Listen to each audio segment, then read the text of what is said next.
नमस्कार दोस्तों, आप देख रहे हैं latest judgement with advocate Paresh Puranik. सोचिए कोर्ट ने कोई आदेश दिया हो आपके फेवर में, लेकिन आदेश मानने वाला कोई डिपार्टमेंट जिसके खिलाफ ये आदेश दिया गया है वो उसे लागू ही ना करे और आप गुस्से में कोर्ट पहुंच जाएं कि जज साहब इस आदेश की यहाँ पर इम्प्लीमेंटेशन ही नहीं हो रही और ये पूरा की पूरा विभाग जो है कंटेम्प्ट का दोषी है। लेकिन कोर्ट पलट कर आपसे कह दे कि विभाग नहीं, व्यक्ति को पकड़िए। आखिर ऐसा क्यों? क्या किसी सरकारी विभाग, प्राधिकरण या कंपनी को कंटेम्प्ट ऑफ कोर्ट में सीधे सज़ा नहीं दी जा सकती? और यदि नहीं तो फिर उस केस में जिम्मेदार कौन होगा? आज का जो केस है ये महत्वपूर्ण कानूनी सिद्धांत जो है उसी के ऊपर आधारित है। इसको डिटेल में समझते हैं। दरअसल इसकी शुरुआत होती है छत्तीसगढ़ में, जहाँ पर एक व्यक्ति अरविंद कुमार गोयल अपनी समस्या के समाधान के लिए हाईकोर्ट का दरवाज़ा खटखटाते हैं। हाईकोर्ट ने आदेश दिया कि उनकी शिकायत का निपटारा 90 डेज़ के अंदर किया जाए, लेकिन समय बीत गया और अरविंद कुमार गोयल को लगा कि कोर्ट के आदेश का पालन नहीं हुआ है। अब उनके पास एक ही रास्ता बचा था, वो था कंटेम्प्ट ऑफ कोर्ट का, यानी कि कंटेम्प्ट पिटीशन, अदालत की अवमानना की कार्रवाई के लिए।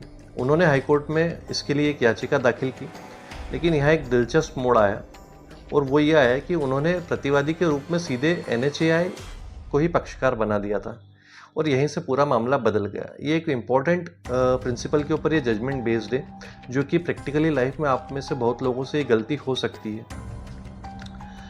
असली कानून क्या है? देखिए, कोर्ट के सामने प्रश्न ये था कि क्या अवमानना की कार्रवाई किसी विभाग, प्राधिकरण या कंपनी के खिलाफ चलाई जा सकती या फिर केवल उस अधिकारी के खिलाफ जो उस आदेश का पालन करने के लिए जिम्मेदार था। सुनने में सवाल छोटा सा लगता है, लेकिन इसका असर जो है वो हजारों या लाखों सरकारी मामलों के ऊपर पड़ सकता है। दरअसल जो पिटिशनर था उसका आर्ग्यूमेंट क्या था कि कंटेम्प्ट ऑफ कोर्ट 1971 का सेक्शन 12 सबसेक्शन 5 में कंपनी और बॉडी कॉरपोरेट दोनों का उल्लेख है।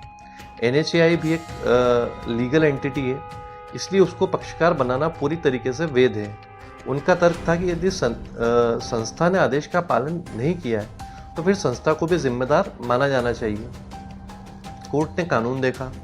सबसे पहले कंटेम्प्ट ऑफ कोर्ट एक्ट की धारा यानी सेक्शन 12 सबसेक्शन 5 को पढ़ा और इसमें ये कहा गया था कि यदि कंपनी द्वारा अवमानना की जाती है या किसी अधिकारी की सहमति या मिलीभगत या लापरवाही उसमें साबित होती है तो उस अधिकारी को भी दोषी माना जा सकता है। लेकिन कोर्ट ने कहा कि इसका अर्थ ये नहीं है कि संस्था को जेल भेजा जा सकता है। जेल तो किसी इंसान को ही भेजा जा सकता है और इसके लिए उन्होंने कुछ पुराने इंपॉर्टेंट जजमेंट्स का भी सहारा लिया। जैसे कलकत्ता हाई कोर्ट का जो एक डिसीजन था जिसमें कंटेम्प्ट प्रोसीडिंग्स में प्रोसीडिंग इन पर्सोना होती है, यानी कि यह किसी व्यक्ति के खिलाफ चलती है, किसी संस्था या राज्य के खिलाफ नहीं। इस जजमेंट का रेफरेंस लिया गया। ऐसे ही एक मद्रास हाई कोर्ट का भी जजमेंट था जिसमें मद्रास हाई कोर्ट के द्वारा यह क्लियर करा गया था कि अवमानना करने वाला व्यक्ति होना चाहिए, किसी विभाग या अथॉरिटी के खिलाफ कंटेम्प्ट पिटीशन नहीं चलाई जा सकती, क्योंकि आदेश का पालन वास्तव में अधिकारी करते हैं, संस्थाएं नहीं। वहीं कोर्ट की इसके ऊपर एक और इम्पोर्टेंट स्टेटमेंट पास किया जब कोर्ट ने यह कहा कि किसी विभाग को यदि आदेश दिया जाता है तो वास्तव में वह आदेश उन अधिकारियों को दिया जाता है जो उस विभाग में उस पर्टिकुलर डिपार्टमेंट को या काम को देख रहे होते हैं। इसलिए यदि आदेश का पालन नहीं हुआ है तो ये पता लगाना ज़रूरी है कि उसके लिए कंसर्न ऑफिसर कौन था, कौन उस कार्य का प्रभारी था और किसने जानबूझकर इस आदेश की अनदेखी की है। अब कोर्ट ने यह कहा आगे चलकर कि कंटेम्प्ट ज्यूरिसडिक्शन एक क्वेसी क्रिमिनल ज्यूरिसडिक्शन है, यानी इसका प्रभाव आपराधिक कार्रवाई जैसा गंभीर होता है और यदि किसी व्यक्ति को दोषी पाया जाता है तो उसकी प्रतिष्ठा, नौकरी और उसकी जो फ्रीडम है ये उस सभी को प्रभावित करने जा रहा होता है। ऐसे में बिना जिम्मेदार व्यक्ति की पहचान किए किसी संस्था के खिलाफ कार्रवाई डायरेक्टली नहीं की जा सकती। मान लीजिए कि नगर निगम को कोर्ट ने सड़क बनाने का आदेश दिया, सड़क नहीं बनी, तो अब सवाल ये उठता है कि दोषी कौन? क्या पूरा नगर निगम या वो अधिकारी जिसको वो काम करना था? स्पष्ट रूप से दूसरा उत्तर ही सही है, क्योंकि निर्णय और इम्प्लीमेंटेशन जो है वो व्यक्ति करते हैं, इमारतें, बोर्ड या संस्थाएं नहीं।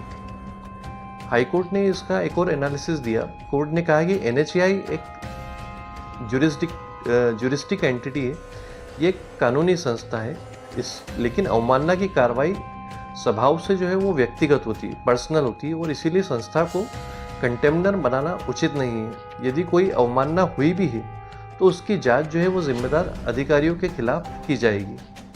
फाइनली छत्तीसगढ़ हाईकोर्ट ने ये कहा कि एनएचएआई न तो आवश्यक पक्षकार है और न ही उचित पक्षकार है। अवमानना की कार्रवाई केवल संबंधित अधिकारियों के खिलाफ ही चलाई जा सकती है, और इस कारण ये जो कंटेम्प्ट पिटीशन है जिस रूप में दायर की गई थी उसको तो खारिज कर दिया गया। हालांकि कोर्ट ने याचिका जो पिटिशनर था उसको एक नई कंटेम्प्ट पिटीशन दायर करने की स्वतंत्रता दे दी, जिसमें केवल उस जिम्मेदार अधिकारियों को ही पक्षकार बनाया जाए। अब जिस केस को भी हमने डिस्कस किया ये था Arvind Kumar Goyal versus National Highway Authority of India, और सिंगल बेंच द्वारा डिसाइड किया गया है, और इसके जजमेंट की जो डेट है वो है 19 जून 2026। अब रियल लाइफ में इसका क्या इम्पैक्ट होगा, देखिए यदि कोई ये फैसला जो है लाखों लोगों के लिए काफ़ी इम्पोर्टेंट होने जा रहा है, जो कि किसी न किसी रूप से किसी भी प्राइवेट या फिर गवर्नमेंट ऑर्गेनाइजेशन के द्वारा यदि हैरेस्ड हैं, या फिर उनके खिलाफ कोई ऑर्डर पास तो हुआ था लेकिन वो इम्प्लीमेंट नहीं हो पाया, तो उनके लिए काफ़ी इम्पोर्टेंट होने जा रहा है। और जिनको जानकारी नहीं होती है और लैक ऑफ नॉलेज की वजह से वो कंसर्न ऑफिसर की जगह पूरे ऑर्गेनाइजेशन को ही पार्टी बना देते हैं।